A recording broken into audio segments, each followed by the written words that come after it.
cette première conférence à distance de l'initiative Recovery et notre premier débat sur l'émergence d'un nouveau raisonnable. Ce sera l'occasion en fait, d'une présentation d'une étude réalisée par les analystes de Faber Novel et de Mirova, à laquelle on aura la chance de pourra bénéficier en fait, du retour d'Astrid Panosian et de Christophe Audouin, deux dirigeants. Et ce débat sera animé, modéré par Thierry Keller de Uzbek Erika. Recovery, c'est créé, comme beaucoup de choses ces derniers temps, de façon impromptue, un samedi matin, quand Philippe Zawati, vous allez entendre dans un instant, de Mirova, m'a fait un SMS et qu'on s'est dit qu'il fallait qu'on fédère nos entreprises et plus généralement des réseaux, des communautés d'entreprises en pointe sur les sujets de la responsabilité sociale et environnementale des entreprises sur la base de 2 convictions. Tout s'est arrêté il y a déjà 4 bonnes semaines maintenant. Et on a donc la conviction que le back to business, le retour dans quelques semaines, on espère tous le 11 mai, ne sera pas pour le business as usual, qu'on aura appris, qu'on aura développé. Ce n'est pas tout à fait une évidence parce qu'on peut même craindre en fait, que ce retour au business soit en fait vers quelque chose de pire qu'avant parce que la volonté de reprendre et de rattraper le retard sera très forte. La deuxième conviction, c'est que l'effort énorme qu'on s'apprête à faire, qu'on a fait, l'investissement de l'État, les activités partielles, toutes ces aides, nous laissent penser que ce qu'on pouvait être nombreux à appeler de nos voeux, un Green New Deal, sera très compliqué à financer dorénavant. Donc, un peu comme on a une seule planète, un seul Internet, on en a tous bénéficié ces derniers temps, il faudrait aussi qu'on n'ait qu'une seule transition et qu'on puisse en une fois en fait, financer cette transition. L'initiative Recovery, c'est un site, recovery.wiki, c'est une page LinkedIn et c'est aussi grâce à Brainit, notre partenaire, en fait, la possibilité d'animer en fait, des débats, d'enrichir les idées, de construire ensemble en fait, ces recommandations pour l'après. Je finis avant de passer la parole à Philippe par annoncer le prochain débat qui sera dans une semaine pile, donc le 21 avril, et qui sera cette fois sur les chaînes de valeur et la relocalisation. En fait, comment construire pour durer. Donc, comment la crise sanitaire met en évidence la crise de croissance. Voilà. Merci à tous. Bon débat et c'est à toi, Philippe. Bonjour à toutes et à tous. Merci beaucoup, Stéphane. Je suis Philippe Zawati, je suis le directeur général de Mirova, qui est une société de gestion d'actifs qui est spécialisée dans l'investissement responsable et dans l'investissement dans le développement durable. Donc, évidemment, ce qui se passe aujourd'hui a revêt une certaine couleur un peu particulière par rapport à ce que nous faisons déjà depuis de nombreuses années, qui est d'investir dans un monde un peu différent. Donc, on a lancé cette initiative avec Stéphane et Faber Novel, mais avec l'idée très vite d'en faire une initiative la plus large et la plus collaborative possible.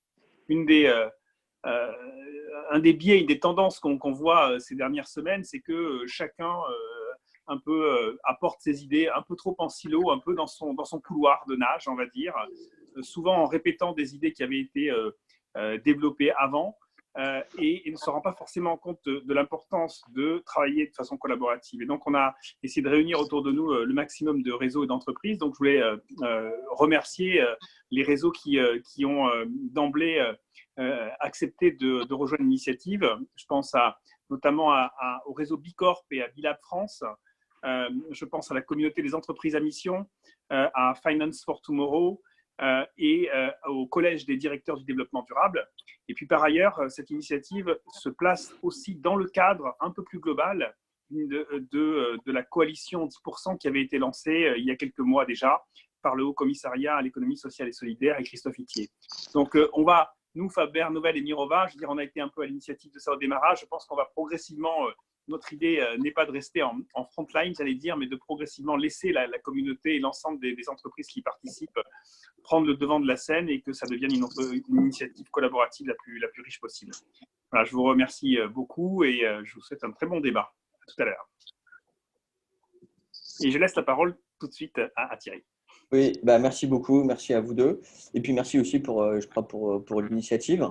Donc, moi, je suis journaliste et je m'intéresse au futur. Et je dois dire que chez Uzbek Erika, le futur, c'était à la fois une préoccupation intellectuelle et c'était aussi une préoccupation citoyenne. Et tout à coup, le futur nous a un peu percutés. Et je crois qu'on ne pourra plus jamais totalement faire de la prospective de la manière dont on la faisait jusqu'à il y a, disons, un mois et demi. Et je crois que c'est aussi cette période incroyable de crépitement et d'effervescence qui nous intéresse aujourd'hui. Et c'est pour ça que je vais moi-même immédiatement donner la parole à Axel Ricoeur-Dumas, qui est associé chez Faber Novel et à Ladislas Millat, qui ont un petit peu réfléchi, qui ont mis en commun les cerveaux des uns et des autres pour non pas prédire à l'avenir, parce que je ne crois pas que c'est l'exercice auquel ils vont se prêter, mais en tout cas pour poser quelques convictions et quelques intuitions. Donc, je vais immédiatement leur laisser la parole et puis on retrouvera nos deux invités immédiatement après qui pourront éventuellement aussi rebondir sur ce qui aura été dit précédemment. Axel, Ladislas, c'est à vous deux. Je rappelle à tous ceux qui nous suivent ce matin que nous avons arbitrairement décidé que tout le monde allait se tutoyer sur ce plateau virtuel. Merci beaucoup Thierry, bonjour à tous. Effectivement, on a aujourd'hui un tiers de l'humanité qui est confinée en même temps, donc c'est une situation, on le sait, qui est sans précédent. Et notre vue, c'est qu'elle implique forcément des ruptures. En fait, cette crise, elle nous enseigne qu'il faut inscrire nos convictions, nos modèles dans un nouveau paradigme. On l'a appelé le nouveau raisonnable. Donc, l'idée, c'est que plus que jamais, il est nécessaire aujourd'hui en fait, de prendre du recul, d'analyser ces changements et d'essayer de les intégrer dans des tendances futures, en se disant que certains modèles, certaines composantes de notre société ne pourront pas perdurer car ils ne sont pas raisonnables. Donc, on s'attend à ce que des mouvements structurels plus ou moins profonds s'opèrent pour permettre à la reprise de s'ancrer dans un nouveau cadre économique, sociétal, environnemental et digital. D'où l'idée de démarrer ensemble ce travail collectif, de se dire effectivement qu'on est à l'étape des premières hypothèses, des réflexions, parce qu'on n'a pas encore assez de données de science, que ce qu'on vous propose aujourd'hui, ce sont surtout des premiers clés de lecture sur cette crise. Alors finalement, comment faire émerger ce nouveau raisonnable ? Il va falloir se donner un cadre décisionnel différent, que ce soit pour des décisions d'investissement, de financement, de management, mais aussi dans nos façons de travailler, de consommer. On pense aussi qu'il va falloir apprendre à renoncer, ce qui sera probablement le plus dur, et puis préparer nos entreprises à pérenniser leur modèle, la création de valeur associée dans ce nouveau raisonnable. Ça veut dire aussi qu'il faudra trouver le bon investment case pour financer cette transformation. On a des enjeux d'équilibre dans l'allocation du capital et notamment dans un contexte financier dégradé qui seront importants et aussi le support que les investisseurs apporteront dans cette phase de transformation. Donc, comme je vous l'ai dit en introduction, l'idée, ce n'est pas de vous présenter des certitudes, mais des premières. On l'a vu, je pense que vous l'avez tous constaté, la crise a initié un certain nombre de mouvements en termes d'usage, de consommation, de travail, de façon de vivre. Certains seront plus structurels, ils vont continuer de prendre forme, de se renforcer ou pas. Et donc, aujourd'hui, on vous propose ces 5 premières hypothèses qui seront, on le pense, structurantes dans l'évolution de nos modèles vers des modèles antifragiles.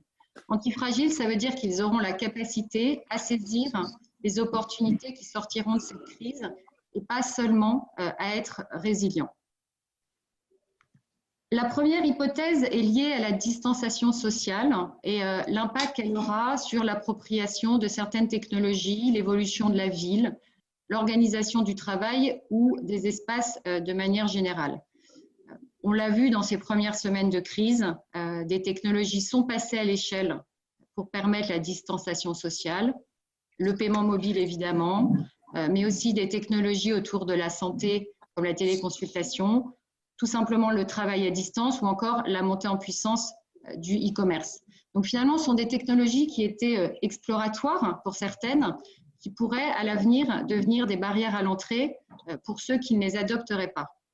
Et notre vision plus long terme, c'est que ça pourrait reconfigurer les espaces dans lesquels on vit, on travaille, on achète, avec probablement des effets de long terme sur la ville, la mobilité, l'inclusivité territoriale et bien sûr l'expérience en magasin et son articulation avec la présence en ligne. Donc peut-être pour réagir sur ce que tu dis, Axel, je pense que la lecture qu'on peut faire, c'est de se dire qu'on avait déjà avant la crise des tendances émergentes, que ce soit dans les loisirs avec de plus en plus le recours à de la VOD, des jeux du e-sport qui faisaient du gaming chez soi. Le télétravail était en train de se généraliser, le e-commerce se développait de plus en plus et que finalement, la crise va agir comme un catalyseur de ces tendances dans la mesure où des gens qui n'avaient pas encore forcément franchi le pas sur prendre un abonnement sur une plateforme de VOD, sur se dire bon voilà, ça y est, je me commence vraiment à me mettre au télétravail, ça y est, je me mets au e-commerce, vont franchir cette barrière et donc on va avoir un phénomène d'accélération, ça paraît certain. Est-ce que pour autant ça va transformer complètement la façon dont on interagit au quotidien? Il semble probable qu'une fois que le confinement sera terminé, on aura quand même envie d'avoir des commerces de proximité, on aura envie d'avoir des moments sociaux tous ensemble. Donc, se dire qu'il y aura une transformation, c'est sûr. Est-ce que ça va complètement changer la façon dont on interagit? Il faudra faire… on peut rester prudent par rapport à ce type d'hypothèse. La deuxième hypothèse, elle tourne autour de la donnée. Notre conviction, c'est que certains freins tomberont sur l'utilisation de la donnée et notamment à des fins de prévention.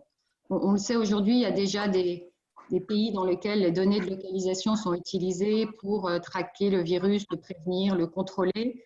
On voit que le débat est ouvert en France et risque de continuer encore un certain temps, notamment compte tenu des enjeux de protection de la vie privée. Ce qu'on se dit, c'est qu'il faut s'intéresser à l'avantage que ça apporte, être nuancé et penser à la mutualisation. Finalement, quand on repart en arrière, le début de cette crise a été une crise de la donnée. Ce qu'on peut se dire, c'est que les gouvernements n'ont pas forcément mal réagi, mais par manque de données fiables, ils ont pris du retard. Donc, c'est une problématique qui est collective et globale. On sait qu'on aurait pu gagner du temps si on avait eu les données, si on avait pu les analyser, les comprendre.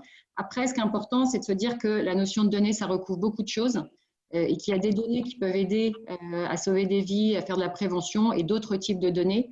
Donc, on peut se demander aussi s'il faudrait inventer une donnée d'intérêt général et donc être bien fin dans l'analyse de ce qu'on veut suivre et analyser. Ce qui est quand même assez fascinant dans cette crise, c'est que finalement, quand on regarde les réponses qu'on a en tant que collectivité par rapport aux épidémies, le confinement, c'est un peu la réponse historique qui existe depuis toujours. On a ensuite commencé à développer des traitements, développer des vaccins, mais que finalement, presque pour la première fois, on a une nouvelle arme qui est l'utilisation des technologies de l'information pour être capable de suivre l'évolution de l'épidémie et savoir qui potentiellement a été au contact de qui. Donc, c'est une opportunité extraordinaire d'avoir une nouvelle arme pour lutter contre des épidémies.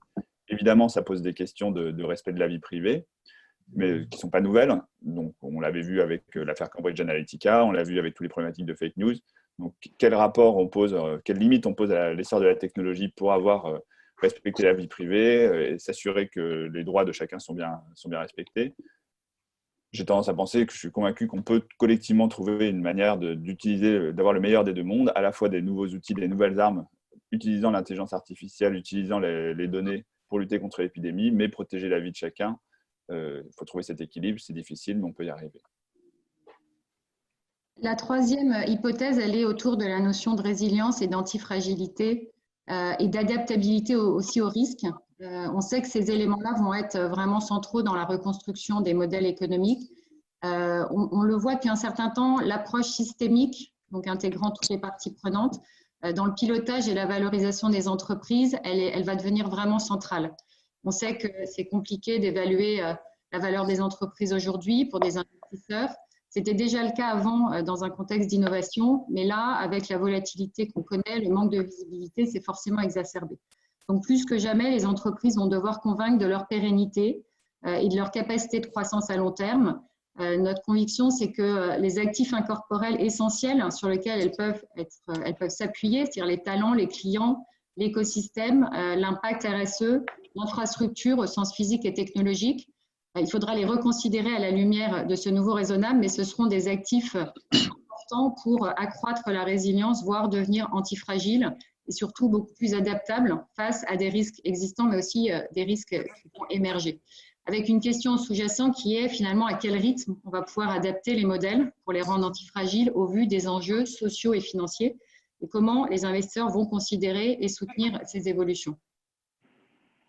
Finalement, qu'on soit investisseur ou qu'on soit entreprise, bon, ben, on sait qu'il y a des risques qui sont rares, mais qui sont assez extrêmes. Si on reprend les rapports du World Economic Forum tous les ans, ils donnent une espèce de cartographie de ces risques globaux. Les risques d'épidémie en font partie, ce n'est pas les seuls. On a les risques climatiques, évidemment. On a les questions d'effondrement de la biodiversité. On a toujours les sujets de cyberterrorisme, les sujets de terrorisme tout court. Et la difficulté, c'est comment est-ce que, en tant qu'entreprise, comment est-ce qu'en tant qu'investisseur, on qualifie, on quantifie ces risques à la fois extrêmes mais rares. Donc, côté investisseur, en tout cas, petit à petit, on essaie de doter de nouveaux outils, la mesure du risque physique du changement climatique, la mesure de la prise en compte des sujets de biodiversité, mais aussi des sujets plus généraux sur les questions de sensibilité aux questions de cyberterrorisme, ce genre de cyberattaque de manière générale. C'est des nouvelles choses qu'il faut prendre en compte, qui n'existent pas toujours bien dans les modèles, voire assez peu.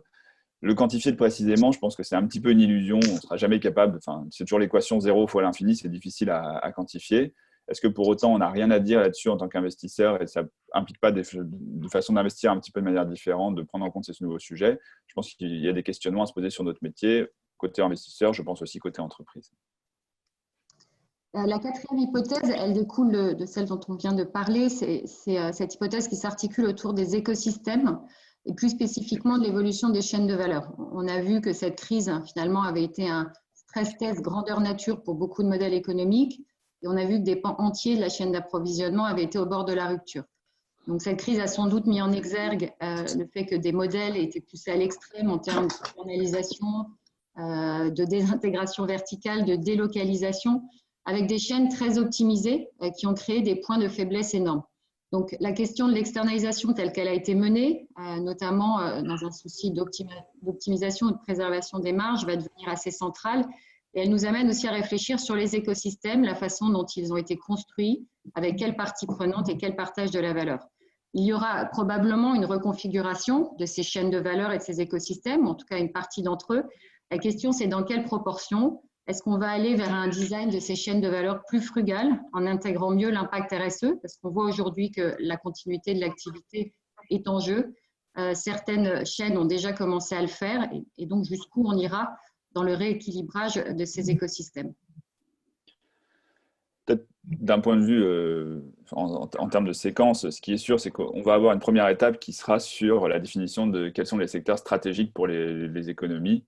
On le voit un petit peu dans les discours des publics.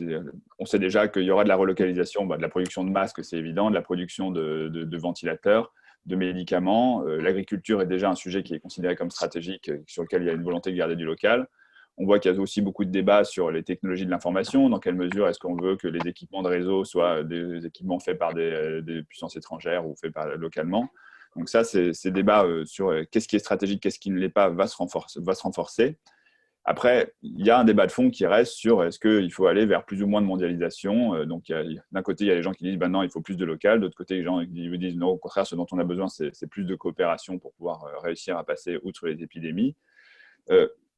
Moi, je ne suis pas du tout convaincu qu'on va avoir une remise en question complète de la mondialisation. On aura probablement plus de volonté diversifiée. On voit déjà que, par rapport au point qu'on disait avant en matière de résilience, beaucoup d'entreprises qui se disent peut-être qu'il faut quand même on source moins nos fournitures d'un seul point, donc commencer à diversifier les chaînes de valeur, de là à relocaliser. Je ne suis pas sûr qu'on reproduira demain des iPhones ou des vêtements de manière massive en Europe. Donc, probablement une économie différente, mais pas forcément une économie uniquement locale et régionale. La dernière hypothèse, elle est autour de l'intérêt collectif et sa prédominance ou pas sur l'intérêt individuel. On a vu, il y a beaucoup de choses qui se retrouvent dans cette idée. C'est le sujet de l'impact environnemental et sociétal, l'importance des parties prenantes, du partage de la valeur et de la stabilité des écosystèmes. Donc, c'est assez transverse.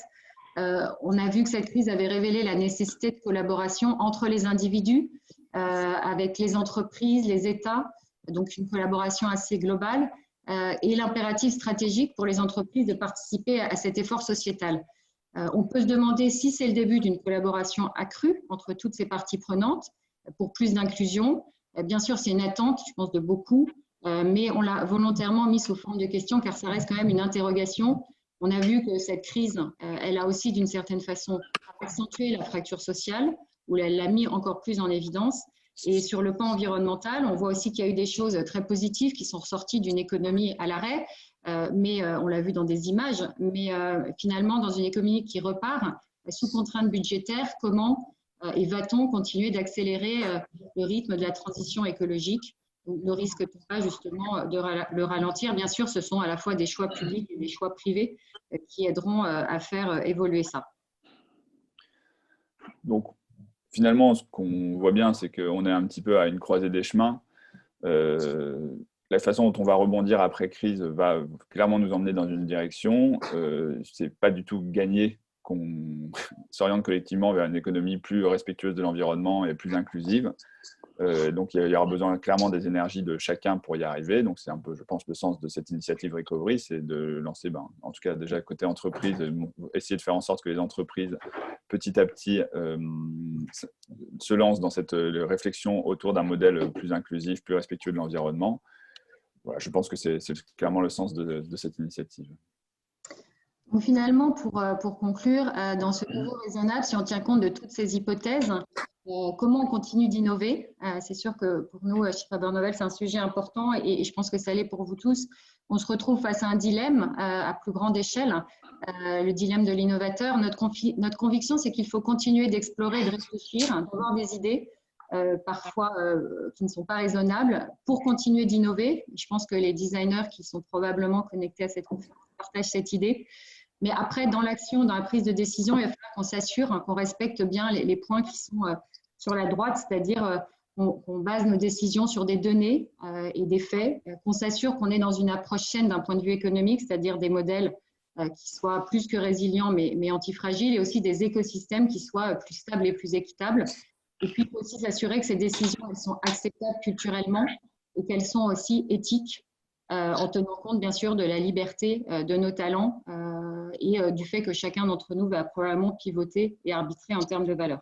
Avec une question sous-jacente qui demeure, c'est comment passer d'un point A à un point B sans trop de casse, à quel rythme on peut transformer notre industrie, enfin son industrie et son écosystème. Donc je repasse la parole à Thierry et nos grands témoins sur ces sujets. Ouais, surtout qu'on a vu que Ladislas s'était mis en muet, donc il souscrit à tout ce que tu viens de dire. Merci. Cool. Non, mais merci à tous les deux. On voit qu'il y a déjà énormément de questions, il y a beaucoup d'intuitions, beaucoup de convictions, il y a aussi pas mal d'interrogations et de flou en fait dans une situation qui est extrêmement complexe. Et c'est pour ça que je vais maintenant donner la parole à deux personnes qui, de leur poste d'observation, ont peut-être des expériences et des choses à dire sur à la fois le moyen terme et peut-être aussi le long terme. Astrid Panosian, bienvenue parmi nous. Astrid, tu es directrice générale des fonctions centrales chez Unibail-Rodamco, Chief Resources Officer. Merci à toi de nous avoir rejoints. Et puis Christophe Audouin, Managing Director au Prairie Bio, qui est une filiale Bicorp de Danone. La question agroalimentaire a été extrêmement au cœur des derniers débats. Mais peut-être c'est vers toi, Astrid, que je me penche en tout premier. Peut-être d'abord pour un élément de réaction sur ce qu'on a entendu. On a entendu un Jacques nous dire sur le forum « Ouh là là, vous me faites peur » avec vos trois premières guesses. Quel est ton état d'esprit à toi, Astrid ? Oui, je pense que l'homme reste un animal social, qu'il a besoin de contact, c'est ce qui le rend humain et c'est ce qui le rendra humain. Donc la distanciation sociale, c'est la norme actuelle. Ça va sans doute être une norme dominante pendant la sortie du déconfinement qu'il va falloir réussir, et que à la sortie de cette crise sanitaire, il y aura des nouvelles exigences sans doute autour de l'hygiène, du port du masque, de se laver plus fréquemment les mains, et que ça va, je suis d'accord avec Stanislas, accélérer certaines habitudes. sans que la distanciation sociale devienne la nouvelle norme. Le télétravail, la consommation des biens physiques, les loisirs, même s'il y aura toujours un besoin naturellement d'être présents les uns aux autres et de se rassembler les uns aux autres. Moi, je pense, et là où je suis d'accord, merci, je vois que Jacques répond en disant merci Astrid, j'ai moins peur. Écoute, si au moins ça a pu permettre cela, c'est une bonne journée. Je pense que, et je trouve, c'est pour ça que je trouve cette présentation très, très intéressante, parce qu'elle pose des questions aussi sur comment est-ce que les nouvelles priorités vont se redessiner entre ce qu'on appelle aujourd'hui les activités essentielles et les activités non essentielles. Et le statut des gens qui travaillent dans ces activités essentielles. Est-ce que l'exemple, les sous-officiers au sortir de la Première Guerre mondiale, est-ce que des gens qui avaient des travaux durs, pénibles et souvent mal payés, comme les caissières, les gens qui travaillent sur les plateformes logistiques, vont avoir un statut qui va être revalorisé lorsqu'on voit qu'en situation de blocage du pays, ce sont eux qui font vraiment tourner la machine. Donc, je pense que tout ça, ça va reposer des questions et je pense que c'est aussi ça l'objet du débat. Et dernier point sur souveraineté versus coopération. Moi, je pense que s'il y a une vertu, on va dire, parce qu'il faut penser positivement, c'est peut-être de réinstaller le régalien et la question de la souveraineté sur ce qu'a dit Stanislas, mais ce qu'a dit aussi Axel, sur se soigner, s'alimenter, s'éduquer et se défendre. J'ai entendu un chiffre, je ne sais pas s'il est juste, mais en tout cas, ça me pose question, que 85% des antibiotiques américains sont importés de Chine. Voilà. Alors qu'on nous parlait depuis des années d'une tension croissante entre les États-Unis et la Chine sur le plan commercial, mais également sur le plan militaire. Ben justement, ça va nous obliger tous à redéfinir ce que sont les priorités, ce que sont les secteurs stratégiques, ce que c'est que la souveraineté versus la coopération entre pays, parce qu'on voit bien que la coopération, elle est absolument nécessaire aussi, et la coopération aussi entre États et entreprises. On l'a vu dès le début de la crise sur la question des masques, la production des gels, etc. En France, mais également dans d'autres pays. Donc, merci pour cette présentation qui nourrit plein de questions. Christophe, de ton côté, je le disais rapidement, Danone, les prairies bio, vous êtes aujourd'hui un peu au cœur des débats sur notamment les filières d'approvisionnement, la relocalisation.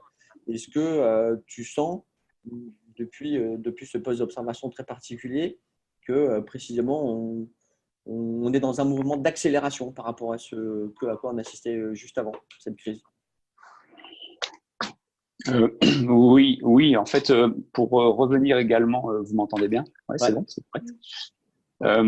Au premier point sur la distanciation sociale, pour moi, entre guillemets, sans vouloir le minimiser, c'est une sorte de phénomène, peut-être pas si petit que ça, dans la crise globale sanitaire et bientôt sociale qu'on va vivre, et qui va certainement engendrer des choses qu'on commence à imaginer. Alors moi, par exemple, dans nos métiers, sur une réorientation très très forte de certains channels de distribution comme le e-commerce par exemple. Bon, voilà. Mais ce qui est le plus important en termes peut-être d'empreinte que va laisser la crise sanitaire et sociale dans les mois qui viennent, c'est plutôt cette crise en tant que telle et ce qu'elle pose comme question et ce qu'elle va laisser comme empreinte collective à nous tous. Et oui, pour revenir à ta question, en fait, ce qui est intéressant par ce confinement qu'on vit tous au niveau parfois du télétravail, donc domestique, mais confinement régional, confinement national, confinement d'entreprise, c'est qu'en réalité, d'enjeux qui jusqu'à maintenant étaient très internationaux, globaux, dilués, et donc quand je parle de dilution, moi je pense immédiatement à la responsabilité de chacun. Donc on était sur un marché, même à notre niveau, au niveau de l'agroalimentaire, qui parfois doit être très local, qui était quand même très international, multinational, de par toutes les interactions. Et bien là, on est recentré sur quelque chose de beaucoup plus local par notre confinement national finalement, et on prend conscience des enjeux locaux et de la nécessité de renforcer les chaînes locales d'approvisionnement. Et donc oui, peut-être, je dis peut-être parce que j'en suis pas certain, qu'il restera quelque chose de cette crise-là, c'est-à-dire qu'on est en train de réaliser que effectivement les personnes qui sont aujourd'hui en première ligne sur l'aval ou sur l'amont, ou en deuxième ligne sur l'aval et sur l'amont, ont une importance considérable et qu'il faut les intégrer au cœur de la stratégie des entreprises. Donc, on est vraiment sur ce management des parties prenantes. Et dans l'agroalimentaire, c'est encore plus important, encore plus prégnant, puisque là, effectivement, on parle beaucoup de nos agriculteurs et on se rend compte, effectivement, que si à un moment, on loupe une partie de la chaîne d'approvisionnement, que ce soit la ressource en matières premières agricoles ou tout simplement les emballages de nos produits, eh bien, on n'arrive même plus à commercialiser nos yaourts, en l'occurrence, pour ce qui est de chez nous. On a beaucoup, et les questions tournent beaucoup autour de ça, hein, de la distanciation sociale, distanciation physique. On voit bien qu'on est dans un moment un peu de transition.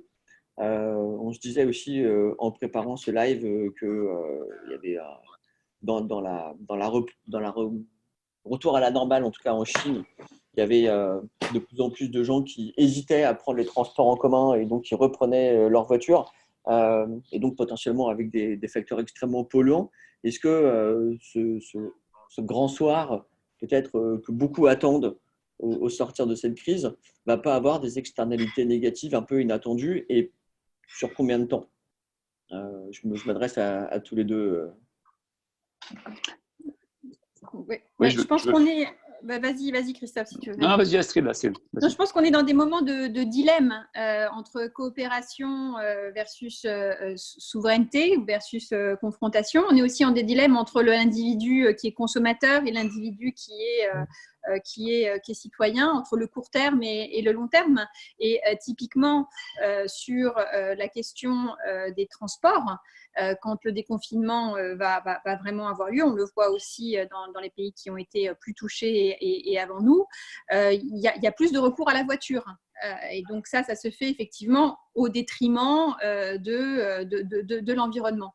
Et donc la question, ça va être le retour à la confiance, mais ça va être aussi peut-être de permettre d'accompagner certaines industries et d'accélérer la transformation de ces industries pour que s'il y a un choix individuel, la somme des choix individuels va plus vers du transport individuel, que ça se fasse sur des voitures moins polluantes. Et donc c'est toute la stratégie aussi à la fois des entreprises mais d'accompagnement des États pour accélérer ces transformations entreprises. Et donc on est clairement dans des tensions et des dilemmes. Et ça sera vraiment en fonction de la stratégie des entreprises et de la stratégie des États de résoudre au mieux ces dilemmes pour qu'on sorte grandi de cette crise.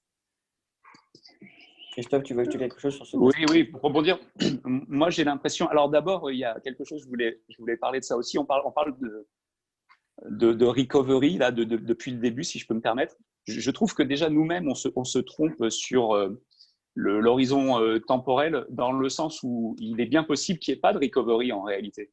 Ce n'est pas pour faire peur à tout le monde, mais qu'il y ait une sorte de poursuite d'un phénomène qui, pour l'instant, est une crise sanitaire et qui, je pense, il faut quand même en être conscient, va devenir une crise sociale et qui va durer certainement très, très longtemps. Alors, ça peut faire peur, il faut qu'on en soit conscient et qu'on soit tous responsables de cela.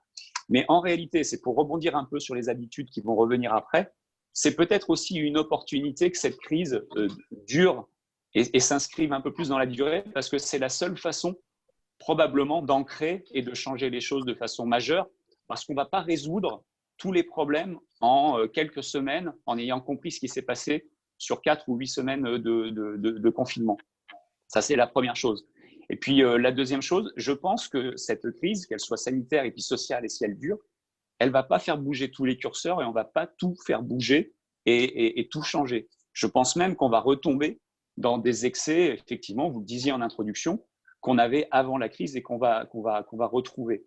En revanche, il va rester 2-3 choses pour moi qui sont de l'ordre de la mémoire collective, de ce qu'on aura vécu pendant 4 ou 8 semaines et qui va probablement rester et qui va reprendre après. C'est ce que je disais et ce qu'on voit tous, par exemple, effectivement, sur la chaîne de la valeur et sur la création de valeur dans les entreprises. Et je pense d'un switch entre le management uniquement d'actionnaires au management de parties prenantes. Ça, je pense qu'on est tous en train d'en prendre conscience parce qu'on se rend compte aujourd'hui, on a la moitié de la population française qui est soit en télétravail, soit en chômage partiel.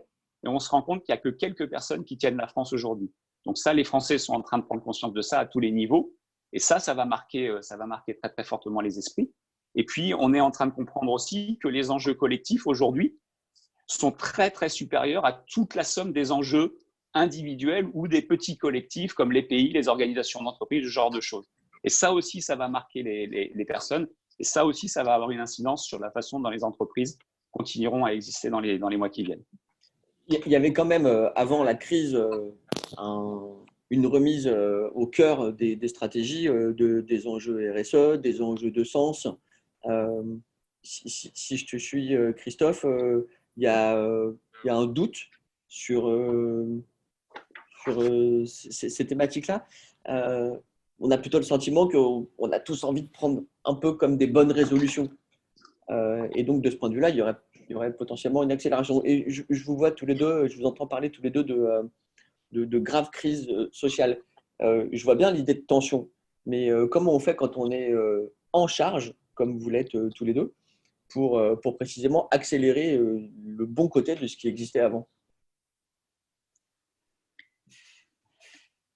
Alors, je pense que ces inégalités sociales, elles existent déjà dans le confinement, hein, entre la place disponible qu'on a, le contexte, l'aggravation des crises familiales qu'il peut y avoir. On voit qu'il y a une recrudescence des violences domestiques et de ces sujets-là. Donc, il y a des vraies inégalités sociales aujourd'hui.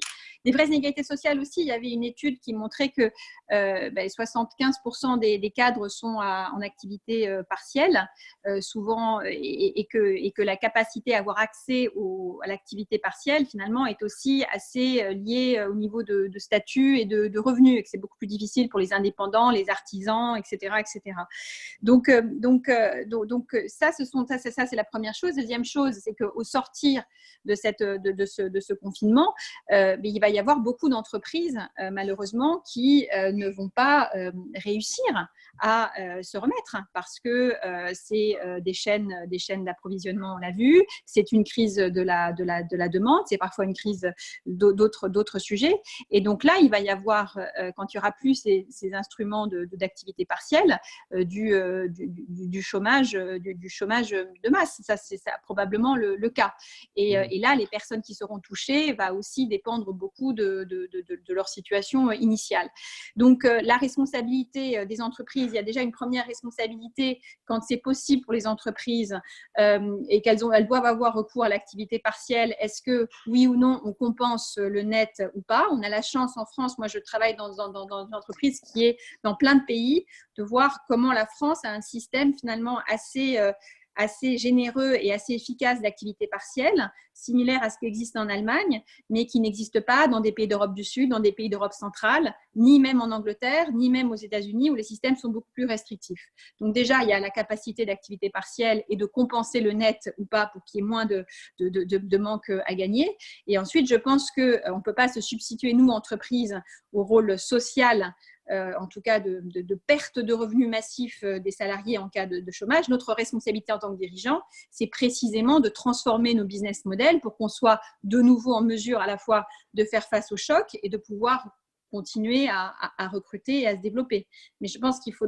Voilà, c'est comme ça que je vois, moi, la responsabilité et en attendant, pendant la crise, d'assurer, tant que possible, tant qu'on le peut, de diminuer en tout cas la perte de revenus des salariés. Merci. Christophe, oui, il y a, pour moi, bien sûr, il y a imaginer la suite et repenser des systèmes, notamment par exemple chez nous, agroalimentaires, que nous, par exemple, chez Devache, on a commencé à développer auparavant, donc des choses beaucoup plus ancrées dans le local, dans les territoires. Et je parle d'ancré plutôt que de local. Avec des produits très simples, très basiques. Donc, revenir à l'essentiel, à la frugalité, à des systèmes que vous appelez antifragiles, qu'on pourrait appeler communément résilients, consistants, durables. Ça, bien sûr, il faut d'ores et déjà essayer d'accélérer. Moi, j'ai autre chose comme conseil à donner peut-être à tous ceux qui nous écoutent et qui ont la chance de télétravailler et d'être quand même encore dans des organisations. C'est que, en fait, moi, je crois beaucoup, j'insiste beaucoup depuis ce matin, à ce qui se passe en ce moment plutôt que ce qui va se passer demain. parce que demain sera fait de plein d'autres choses, d'un retour à tout un tas d'excès. En revanche, en ce moment, la crise nous dépasse tellement, la crise est tellement plus forte que tout, qu'elle permet au sein des organisations déjà des changements tout de suite en réalité. Et on peut provoquer des changements là qui n'auraient été possibles qu'en plusieurs mois, en quelques jours. Je vous donne un exemple chez Danone. On vit depuis le début du confinement au niveau des headquarters de chez Danone une certaine crise de quête de sens de ce que j'appelle les cols blancs, c'est-à-dire tous ceux qui travaillent dans les états-majors et qui, en étant en télétravail, en voyant les usines tourner, en voyant les bases logistiques tourner et les clients travailler, nos managers se posent la question de leur utilité. Alors certes, ils essayent de préparer la suite, mais ils ont un peu l'impression de servir à rien entre nous seuls, quoi. Et donc, c'est très vite posé la question de qu'est-ce que je peux apporter moi pendant cette crise sanitaire en télétravail, en étant quand même bloqué chez moi parce que je n'ai pas le droit de bouger.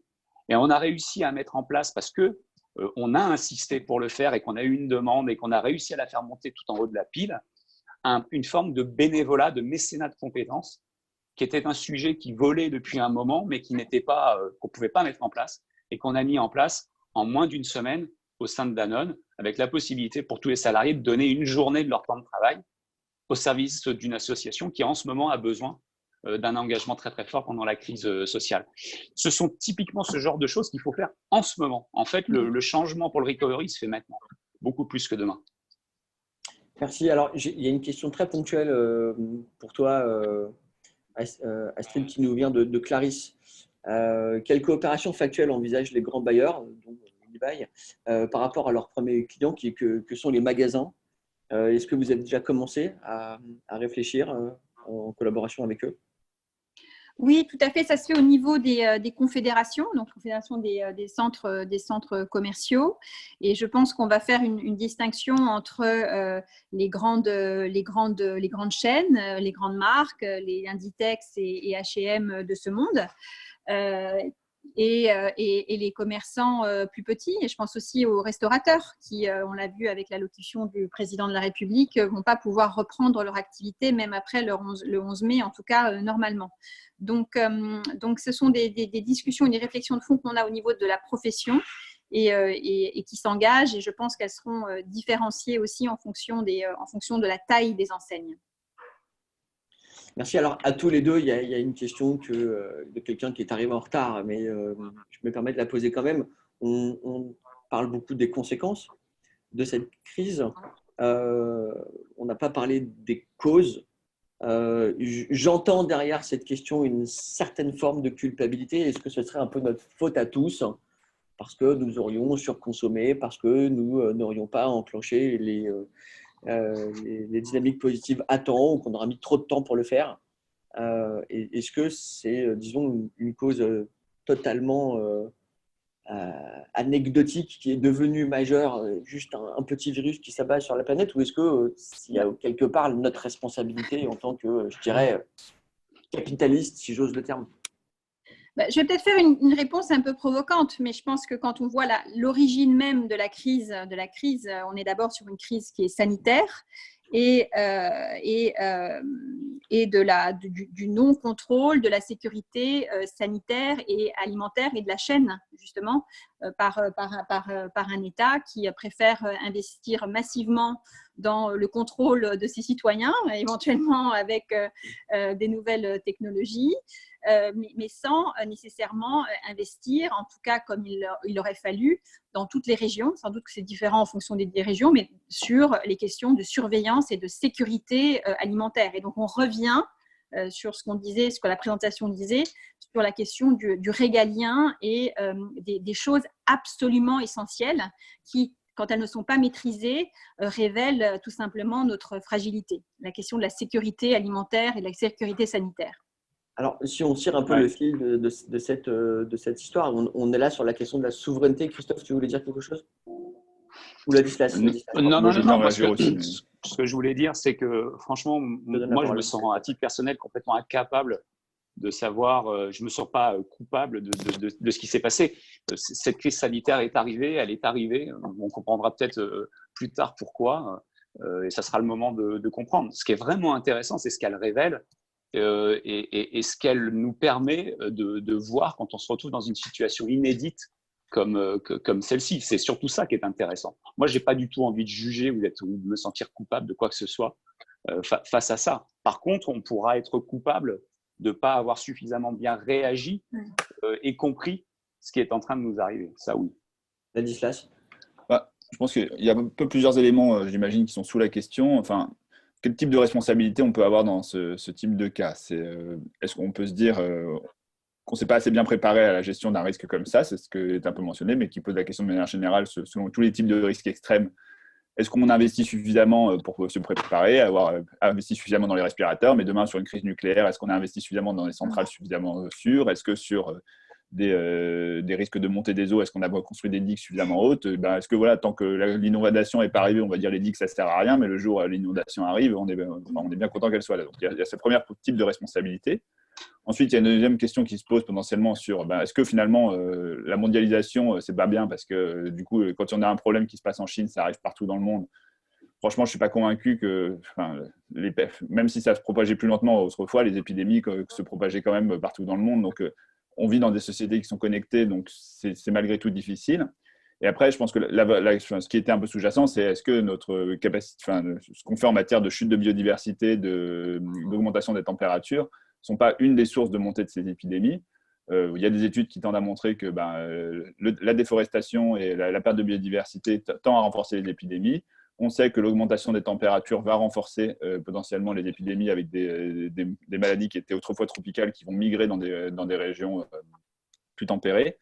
Et donc, effectivement, notre capacité à proposer une économie différente qui soit plus respectueuse de l'environnement, que ce soit le climat ou la biodiversité, ce sera une façon d'atténuer ce type de risque. De là à dire qu'on va complètement être capable de les prévenir, c'est sûr que non. Il faut lutter contre le changement climatique, il faut lutter contre la déforestation si on veut éviter d'avoir face à ce type de risque extrême parmi d'autres. Mais de toute façon, on sait qu'on y fera face de plus en plus. Il y a une question qui s'adresse peut-être en amont à Stéphane et Philippe. Peut-être que je vous donne la parole 2 secondes sur ça. Qu'est-ce que vous cherchez à faire avec Recovery? Des principes généraux intégrés dans des missions d'entreprise avec une sémantique suffisante pour que les employés puissent aspirer à un idéal? En gros, est-ce qu'on est tous là un peu dans un effet terme à la mode de sidération et qu'on a besoin de se serrer les coudes pour trouver des solutions communes? Philippe, peut-être? Oui. On est effectivement… ce qui est sûr, c'est qu'on sent qu'il va y avoir des décisions importantes à prendre. Alors, les décisions vont être prises par les dirigeants d'entreprise, par les États. Comment va être structuré le plan de relance? Est-ce qu'on va mettre des conditionnements, par exemple, au sauvetage de telle ou telle entreprise ou de tel secteur? Est-ce que c'est des conditions qui sont des conditions à court terme, à moyen terme ou à long terme? Comment, comme le disait Astrid, on va réussir à réorienter des chaînes de production vers des produits qui sont plus en ligne et qu'on ne va pas, disons, pérenniser des modèles dont on sait qu'ils risquent d'être peut-être demain, dans les années qui viennent, remis en cause par d'autres risques comme le changement climatique. Donc, on voit bien que des grandes décisions vont devoir être prises. Ces décisions, ce n'est pas une seule décision unique à un niveau très, très élevé, c'est une multitude de décisions. Et donc, je crois qu'un des objectifs de ce type d'initiative, c'est aussi d'apporter cette petite musique, en fait. Il faut qu'il y ait un changement culturel qui s'opère. Il faut réussir à changer les états d'esprit. Et c'est en accumulant ces petites décisions qu'on arrivera globalement à faire évoluer, y compris les décisions au niveau des États ou de l'Europe ou plus haut encore. Alors justement, je me retourne vers vous deux, Astrid et Christophe. Claire pose une question à tous, et je crois que c'est une question qui nous titille chacun individuellement sur le rôle des services publics pour subvenir aux besoins basiques en matière de sécurité, de santé, en gros pour assurer la logistique globale d'un pays, d'un État-nation, puisqu'on reparlait de souveraineté tout à l'heure. Est-ce qu'il y aura un nouveau rôle, une nouvelle collaboration, un nouveau partenariat entre entreprises et puissance publique dans les semaines, mois, années à venir, de votre point de vue? Oui, On avait beaucoup parlé d'un État ruiné et que les entreprises avaient pris le relais. Et là, on voit bien qu'il y a que sans l'État, c'est très compliqué, en particulier dans un pays, comme tu le dis, Astrid, comme le nôtre. Si je peux me permettre. Bien sûr. En fait, on le voit déjà. Là aussi, c'est un révélateur, même si déjà un certain nombre d'entreprises ont pris conscience de ça. Mais moi, je suis persuadé que les entreprises font partie de la solution. On l'avait oublié, hein, mais cette crise nous le révèle aussi. Elles font partie de la solution à une crise qui est sanitaire, qui va être sociale, qui est environnementale depuis un bon moment, et ça révèle ça. Et ce que ça veut dire, c'est que l'État va tenter de régler un certain nombre de problèmes, mais je pense que la crise est tellement importante que ça ne suffira pas. Et que plus que jamais, on aura besoin des entreprises. Moi, j'ai souvent coutume de dire, un peu comme d'autres bicorps, que quand on est une entreprise, justement, on fait de la politique en réalité. On fait des vrais choix qui sont des choix politiques, c'est-à-dire pour essayer à un moment de changer la société. Et d'ailleurs, plutôt que d'innover, tout à l'heure, je vous entendais parler d'innovation, moi, je préfère parler de recherche de solutions, quoi. Exactement comme un pouvoir, un État chercherait à trouver, implémenter des solutions face à une crise nouvelle. Et donc, moi, je pense que c'est l'opportunité pour les entreprises que de réellement reprendre une place dans la société et avoir un rôle super actif dans la résolution de la crise.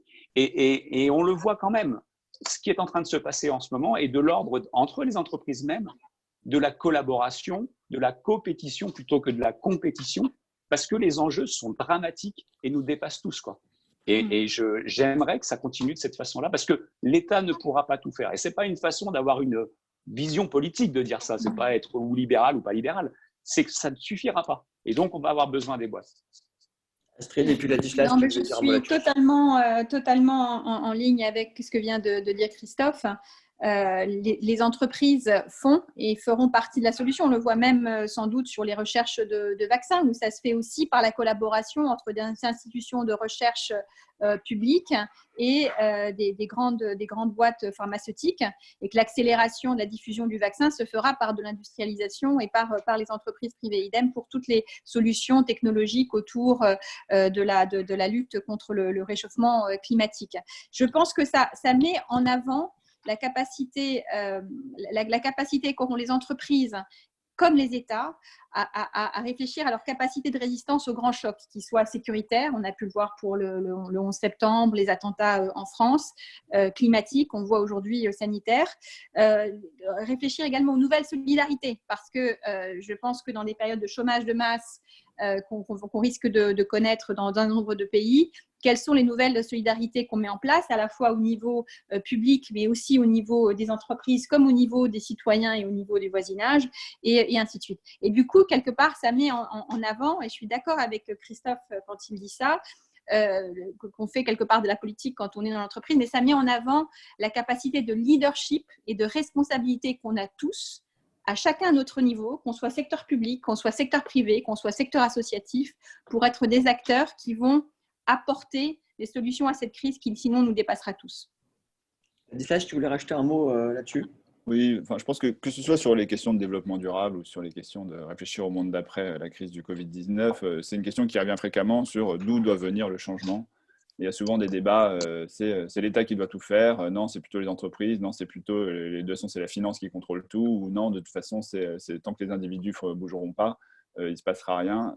J'ai toujours le sentiment que c'est des débats un peu vains, dans la mesure où alors, on n'est plus dans un monde où c'est l'État qui contrôle tout et tout vient de la puissance publique. Il y a un rééquilibrage de puissance entre la puissance publique et le privé, c'est indéniable. Mais on fait face à de toute façon des mondes qui sont interconnectés. La puissance publique ne bougera pas s'il n'y a pas d'innovation qui vient des entreprises, qui ne bougeront pas s'il n'y a pas de consommateurs ou de citoyens qui votent pour eux, qui ne bougeront pas si le système financier ne les suit pas et ne les accompagne pas dans cette dynamique. Donc, on a besoin de mobiliser toutes les énergies et se dire que c'est l'un ou l'autre qui doit bouger. Je pense que clairement, il faut réussir à engendrer un mouvement collectif qui fait que toutes les parties prenantes sont mobilisées. Alors, il nous reste très très peu de temps. Il y a une dernière question qui m'interpelle de Jean-Luc Perron. N'est-ce pas le moment de réhabiliter, et c'est à vous deux, Christophe et Astrid, que je la pose, n'est-ce pas le moment de réhabiliter une notion un peu vieux monde, je mets les guillemets à la main, qui est celle de planification C'est un gros mot, c'est peut-être un synonyme de résilience ou d'anticipation. Rapidement, avant qu'on se quitte. Je pense que c'est des planifications, mais peut-être en fonction de grands scénarios. Je pense que de grands scénarios qui peuvent impliquer des chocs différents. Donc, il y a peut-être la nécessité de planification en fonction des besoins qui peuvent survenir en fonction des scénarios. Mais je rejoins Ladislas sur la remarque qu'il faisait, qui est quels sont les scénarios qu'on va privilégier? Est-ce que c'est le scénario d'une crise nucléaire, les eaux, la montée des eaux, la question sécuritaire parce qu'il y a aussi il y a une notion de risque, mais aussi de coût à se protéger de ce risque et finalement à ne plus oser rien faire.